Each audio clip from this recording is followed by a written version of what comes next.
Welcome to The Explainer, where today we are diving headfirst into the wild, kinda confusing story of one of Wall Street's most fascinating companies, MicroStrategy.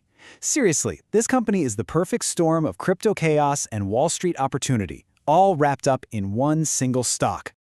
Okay, so let's just get right to the heart of it. How in the world can a company report a paper loss that big and at the same time have Wall Street analysts practically tripping over themselves to recommend it? I mean, these two things feel like they just can't exist in the same universe, but they do. And understanding that contradiction, well, that's the key to the entire MicroStrategy story. Just look at that number for a second.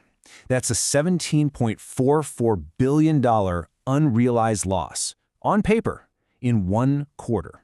You know, a number like that would normally send a company into a death spiral. But for MicroStrategy, it's just another Tuesday. It's just one piece of a much, much bigger puzzle. So to figure out why the entire market didn't just run for the hills, we have to look at something that happened recently, a really crucial event that basically saved the company from falling off a potential cliff.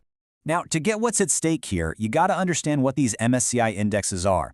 Think of them like the bouncer at the most exclusive club on Wall Street. If you're on the list, you're in. All the big money, pension funds, ETFs, they see you. But if you get kicked out, whoa, that can trigger a huge automatic wave of selling. It is a very, very big deal. And guess who was right in the crosshairs? Yep, MicroStrategy. The threat of getting kicked off that VIP list was real. But then, in a pretty dramatic move, MSCI basically said, you know what? Never mind.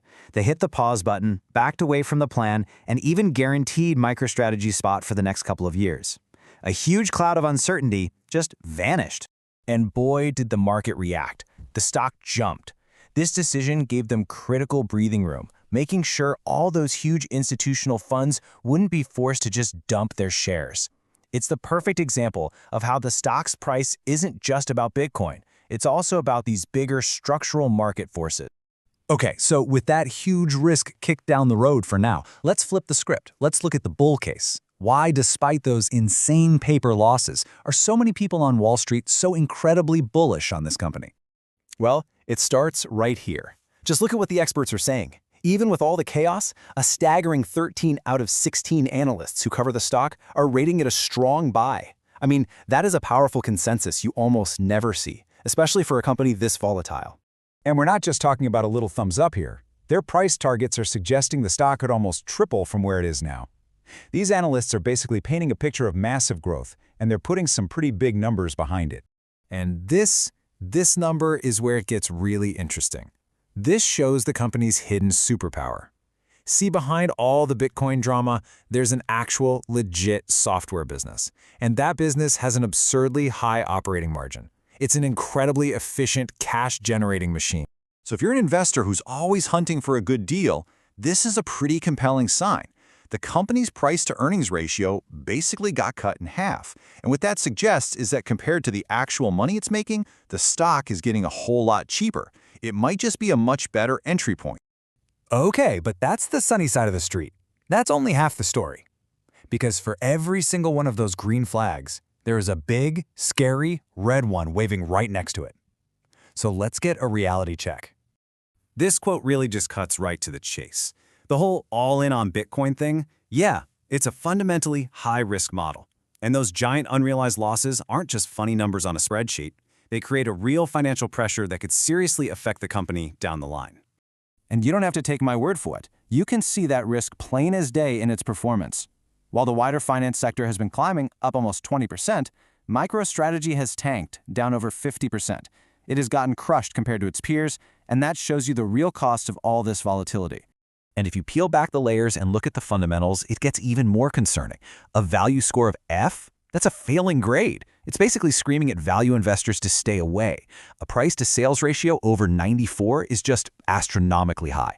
And to top it off, future earnings are actually expected to decline. These are some serious red flags. And you have to remember this too. MicroStrategy is not the only game in town if you want to get some crypto exposure through the stock market. You've got companies like Coinbase, which make money off trading. You've got miners like Marathon, which literally create new Bitcoin. They offer different and, you could argue, maybe less risky ways to play in the crypto space. So, how do we make sense of all of this? How can a company be a Wall Street darling and a high-risk gamble at the exact same time? How do you reconcile these two completely opposite stories? At the end of the day, it all boils down to this one single crucial point. The company's successful software business, it's kind of become an afterthought. MicroStrategy's primary identity, the whole reason people invest in it, is now as a massive, leveraged bet on the future price of one single super volatile asset.